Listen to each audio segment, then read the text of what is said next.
সত্যি সত্যি কথা কি জানেন, যে আমরা এখন চিন্তা করতে ভালোবাসি না, পছন্দ করি না। আমাদের চিন্তা করার সময় কোথায়?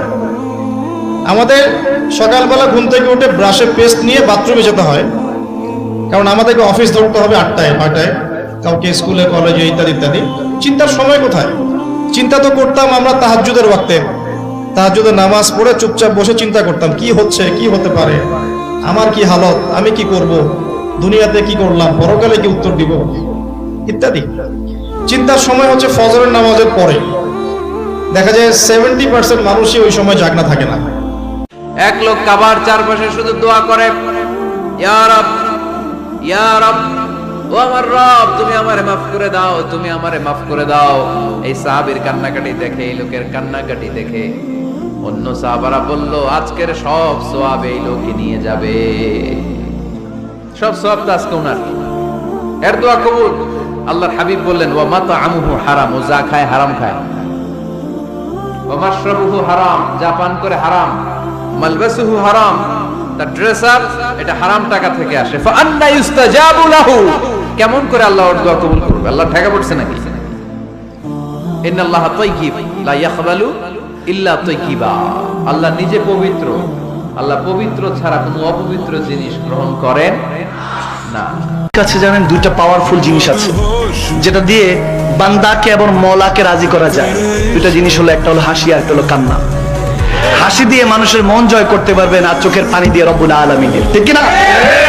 অ্যাডভোকেট বলল যে আমাকে একটা চান্স দেন, মাইকটা নিয়ে আমি একটা কথা বলতে চাই। ইমাম সাহেব বললেন সবাই আবার দাঁড়ান। সবাই দাঁড়ালো। সাংবাদিক, মিডিয়া, জজ, ব্যারিস্টার, পুলিশ, আর্মি, র্যাব সবাইকে দাঁড় করিয়ে বললেন যে আমি আমার লাইফের একটা শিক্ষায় আজকে পেয়েছি, আব্বা জান যারা এসেছেন, যারাই জানাজায় এসেছেন, জীবনে যাই করেন আর তাই করেন, সন্তানকে দ্বীনি শিক্ষা না দিয়ে কবরে যাওয়া যাবে না। আমাকে 5 বছর সময় দেন, পুরো দেশের শিক্ষা সিস্টেম চেঞ্জ করে দেবো ইনশাআল্লাহ। প্লে গ্রুপ থেকে প্লে গ্রুপ থেকে নিয়ে মাস্টার্স পর্যন্ত এমন শিক্ষানীতি প্রণয়ন করা সম্ভব যে আমাদের বাচ্চারা একদম প্লে থেকে মাস্টার্স পর্যন্ত বাংলা, ইংরেজি, অঙ্ক এবং জেনারেল সাবজেক্টগুলোর সাথে কোরআন হাদিসের একটা অপূর্ব সমন্বয়ে পড়াশোনা করবে ইনশাআল্লাহ। একা করে দিতে পারবো ইনশাআল্লাহ তাআলা। আমাকে এরকম 100 জন শিক্ষাবিদ দেন, 100 জন আলেম ওলামা দেন, একটা প্যানেল করে দেন, পুরো দেশের শিক্ষা চেঞ্জ করে দেওয়া যাবে ইনশাআল্লাহ।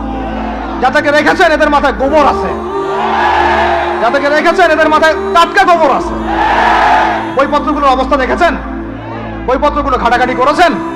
সমকামিতা প্রমোট করছে আমাদের দেশের মধ্যে, ট্রান্সজেন্ডার প্রমোট করছে আমাদের দেশের মধ্যে, আমাদের বাচ্চা কাচ্চা, কচি কাঁচা বাচ্চাদেরকে শারীরিক শিক্ষার নামে যৌন শিক্ষা দিচ্ছে।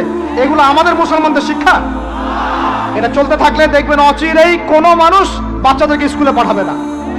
পৃথিবীর সব মানুষগুলো, সাইয়েদনা আদম থেকে শুরু করে কিয়ামত পর্যন্ত যারা আসবে, সবাই যদি একটা বিশাল ময়দানের উপর দাঁড়িয়ে তাদের মনের যত চাহিদা আকুতি আছে সবকিছু আমার কাছে বলে, তারা যা চায় সবই যদি আমি দিয়ে দেই, প্রত্যেকের যত চাওয়া পাওয়া আছে সবও যদি আমি পূরণ করে দেই, আমার খাজিনা, আমার ধনভাণ্ডারের 1 ইঞ্চিও কমবে না।